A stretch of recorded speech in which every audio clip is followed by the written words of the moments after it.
24/7 cash flow family, if you have student loans, you need to check this out because the Department of Education is threatening to start garnishing wages for past due student loan debt as early as May 5th, Cinco de Mayo. Let's check it out. In this morning's Money Moment, if you are in default on your student loans, this story is for you. The Education Department could begin collecting payments by garnishing your wages to collect on that money. Now, the Education Department made that announcement Monday, saying they could start collecting loan money starting May 5th.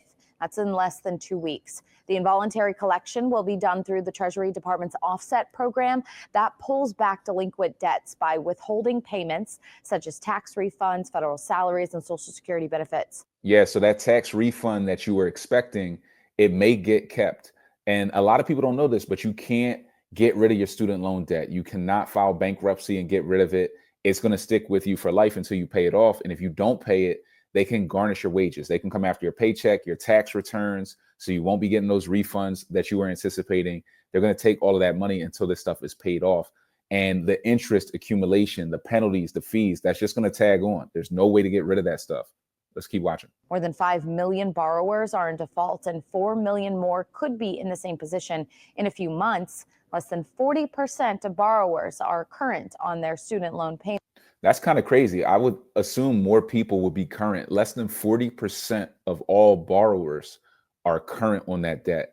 And guys, this is another question tying it to real estate of good debt versus bad debt. So if you think about like Robert Kiyosaki, Rich Dad, Poor Dad, he teaches this. Student loan debt can be bad debt. A lot of people will run into these universities, get degrees that don't pay you much money, and come out with hundreds of thousands of dollars of debt. I've seen people have debt of like $250,000 to $500,000 if you're going to the top universities, Ivy League institutions, and then postgraduate school.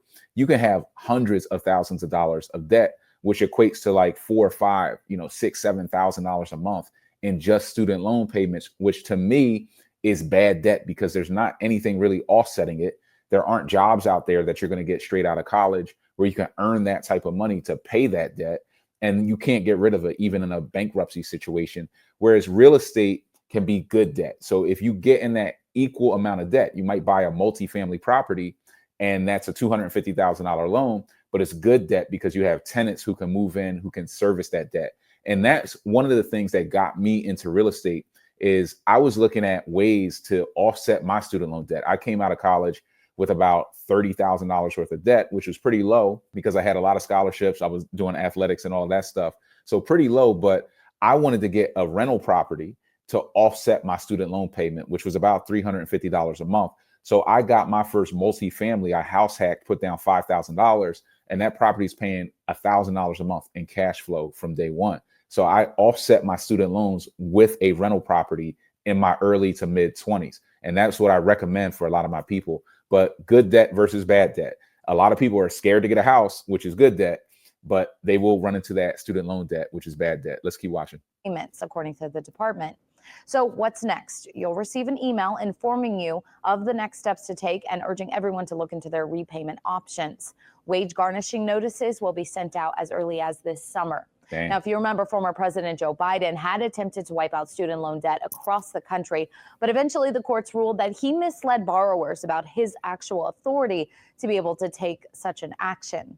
Yeah, they're not going to save you is the reality. The government is not going to save you from student loan debt. Once you sign on that paper, and to me, it's kind of sad because you have these student loan officers who they don't really explain to an 18-year-old 19-year-old what they're signing and what the consequences are of this bad debt that you're getting yourself into. But it's as serious as a heart attack. Unfortunately, it doesn't matter if you didn't read the fine print.